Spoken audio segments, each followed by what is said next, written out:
দুটি জিরো দিয়ে খুব সহজে কয়েকটি স্টেপে আমরা উপরের ম্যাঙ্গোটি এঁকে নিব। ফার্স্ট স্টেপে আমরা জিরো এঁকে নিব এবং ঠিক এইভাবে কানেক্ট করতে হবে। থার্ড স্টেপে আমের বোটা আঁকতে হবে এবং ফোর্থ স্টেপে থাকছে এর সাথে ডালপালা আঁকাটা। এক্ষেত্রে একটি সমান চিহ্ন দিয়ে তার দু মাথায় দুটো জিরো আঁকতে হবে। নাম্বার 6 হলো পাতা আঁকাটা।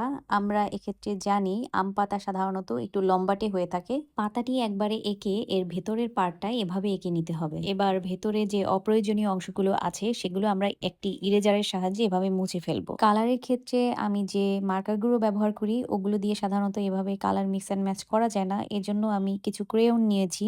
আর আমি যেহেতু উপরে স্যাম্পলটির মতো কালার আনতে চাচ্ছি সেজন্য আমি প্রথমে ক্রেয়নস ব্যবহার করব এবং এরপরে আমার মার্কার পেন্সিল ব্যবহার করব। এটা যেহেতু এক্সামের একটি টপিকস, আমার সাজেশন হলো বাচ্চারা তোমরা এটা ক্রেয়নস দিয়েই আঁকবে। মার্কার পেন্সিলের দরকার নেই, কারণ মার্কার পেন্সিল দিয়ে আমরা জানি সাধারণত মোছা যায় না। পাতায় একটু লাইট ডিপের কম্বিনেশন করার জন্য আমরা একটু ইয়েলো শেড ব্যবহার করছি। এটা অনেক আপুদের রিকোয়েস্টের একটি ভিডিও ছিল। আপনাদের কোনো সাজেশন থাকলে কমেন্ট সেকশনে জানাতে পারেন।